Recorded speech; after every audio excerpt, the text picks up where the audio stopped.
Assalamualaikum warahmatullahi wabarakatuh.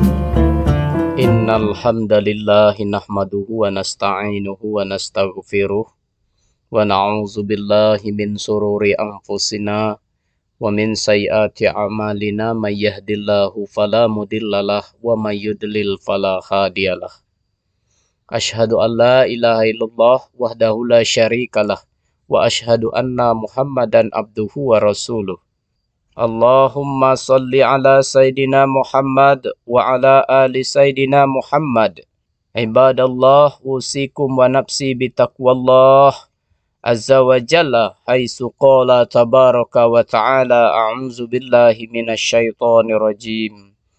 Ya ayyuhan nasu taqu rabbakumul ladzi khalaqakum min nafsin wahidah wa khalaqa minha zawjaha wa basya minhuma rijalan katsiran wa nisaa wattaqullaha allazi tasaaluna bihi wal arham innallaha kana 'alaikum raqiba.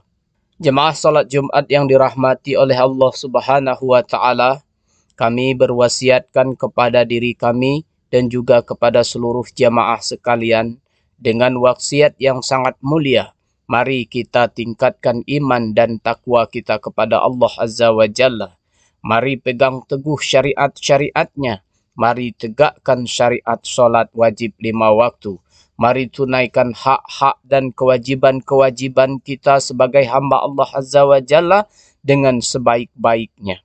Tidak ada bekal yang dapat menyelamatkan kita dari siksa api neraka kecuali dengan bekal iman dan takwa kepada Allah Azza wa Jalla. Mari kita tingkatkan ketakwaan dan ketaatan kita kepada Allah Azza wa Jalla. Ketahuilah, seburuk-buruk umat adalah umat yang suka melanggar syariat-syariat Allah Azza wa Jalla. Seburuk-buruk umat adalah umat yang tidak mau taat kepada Allah Azza wa Jalla. Jemaah salat Jumat yang dirahmati oleh Allah Subhanahu wa taala, keberadaan kita di dunia ini hanyalah sementara. Umur di dunia ini terbatas. Kehidupan dunia ini hanyalah fana. Waktu terus berjalan tanpa dapat dihentikan. Dan umur kita hanyalah terbatas. Umur kita lebih pendek daripada umur dunia. Kita diam, waktu tidak diam. Ia akan terus berjalan. Kita bergerak, waktu pun juga akan bergerak. Lantas, apa yang harus kita lakukan? Diam saja atau melakukan sesuatu? Lalu jika harus melakukan sesuatu, apa dampak aktivitas yang kita lakukan? Dampak buruk atau dampak baik bagi diri sendiri dan lingkungan? Maka inilah yang harus selalu kita jadikan bahan renungan. Apa yang harus kita lakukan di dunia ini? Aktivitas yang bagaimana yang semestinya kita lakukan untuk mengisi waktu di dunia ini? Jemaah salat Jumat rahimakumullah, apa jawaban untuk pertanyaan tersebut? Jawabannya adalah ridha Allah Azza wa Jalla. Kita hanya butuh ridha Allah Azza wa Jalla. Visi kita selama di dunia ini adalah meraih ridha Allah Azza wa Jalla. Jika Allah Azza wa Jalla telah ridha dengan setiap detik waktu yang kita lalui di dunia ini, insya Allah kebahagiaan akan menyelimuti diri kita selamanya.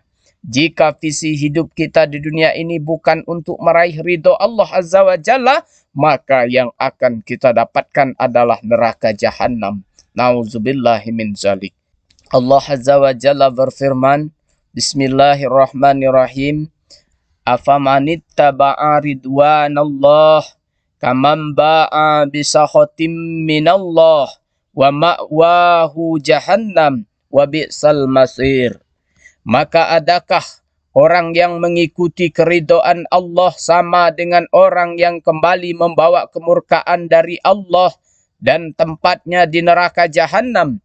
Itu seburuk-buruk tempat kembali. Quran Surah Ali Imran. Masalah selanjutnya adalah bagaimana cara meraih ridha Allah Azza wa Jalla tersebut. Untuk jawaban pertanyaan ini, kita perlu mengkaji Al-Quran dan As-Sunnah sebagai sumber ilmu. Jemaah salat Jumat rahimakumullah, banyak ulama yang telah menjelaskan bagaimana cara meraih ridha Allah Azza wa Jalla. Kami ringkaskan menjadi 4 cara. Semoga kita dapat memahaminya dengan baik. untuk selanjutnya diterapkan dalam kehidupan nyata semampunya. Pertama, meraih ridho Allah Azza wa Jalla dalam ranah akidah. Cara meraih ridho Allah Azza wa Jalla dalam ranah akidah adalah dengan beriman kepadanya, beribadah hanya kepadanya, tidak menyekutukannya dengan sesuatu apapun. Selain itu, berpegang teguh dengan agama Allah Azza wa Jalla dan menjauhi sebab-sebab perpecahan umat.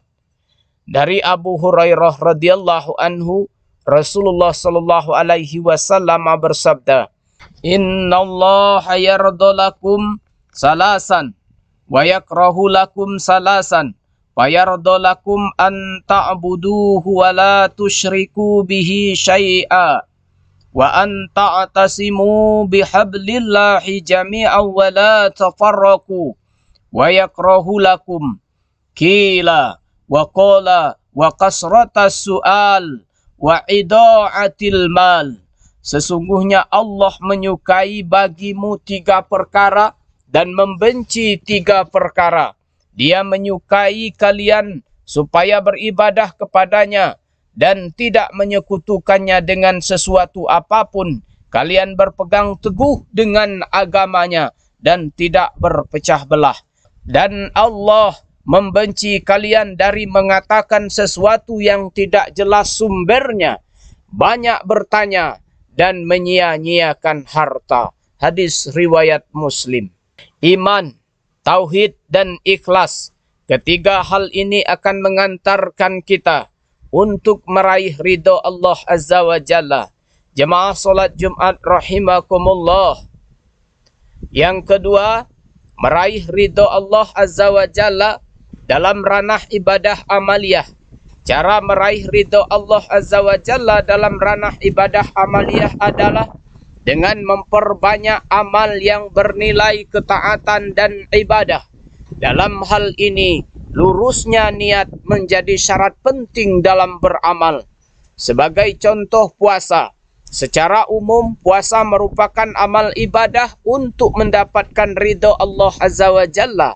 Dari Abu Hurairah radhiyallahu anhu, ia berkata, Rasulullah sallallahu alaihi wasallam bersabda yang artinya, "Dan demi zat yang jiwaku berada di tangannya, sungguh bau mulut orang yang sedang saum lebih harum di sisi Allah Ta'ala daripada harumnya minyak misik karena dia meninggalkan makanannya, minuman dan nafsu sahwatnya karena aku. Saum itu untuk aku dan aku sendiri yang akan membalasnya, dan setiap satu kebaikan dibalas dengan 10 kebaikan yang serupa." Hadis riwayat Al-Bukhari. Jemaah salat Jumat rahimakumullah. Yang ketiga, meraih ridho Allah Azza wa Jalla dalam ranah ibadah hati. Rasulullah sallallahu alaihi wasallam menjelaskan bahwa ridho Allah Azza wa Jalla dapat diraih dengan memperbanyak amalan hati yang selanjutnya mengaktualisasikan dalam amalan lisan dan anggota badan.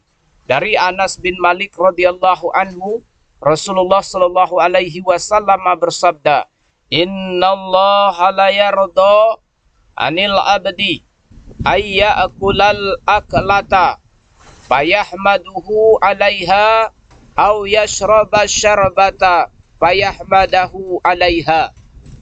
Sesungguhnya Allah sangat suka kepada hambanya yang mengucapkan tahmid, alhamdulillah, sesudah makan dan minum. Hadis riwayat Muslim. Jemaah salat Jumat rahimakumullah.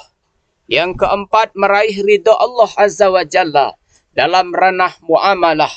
Di antara cara meraih ridho Allah Azza wa Jalla dalam ranah muamalah adalah dengan menjaga lisan agar hanya mengucapkan kalimat yang positif dan baik kepada orang lain. Dari Abu Hurairah radhiyallahu anhu, dari Rasulullah sallallahu alaihi wasallam, beliau bersabda yang artinya, sesungguhnya seorang hamba akan mengucapkan sebuah kalimat yang diridhai Allah, suatu kalimat yang ia tidak memedulikannya namun dengannya Allah mengangkatnya beberapa derajat. Dan sesungguhnya seorang hamba akan mengucapkan sebuah kalimat yang dibenci oleh Allah Subhanahu wa taala, sesuatu kalimat yang ia tidak mempedulikannya, namun dengannya Allah melemparkannya ke dalam neraka. Hadis riwayat Al-Bukhari. Aqulu qawli haza wastaghfirullah li wa lakum wa lisa'iril muslimina min kulli zambin fastaghfiruhu innahu huwal ghafurur rahim.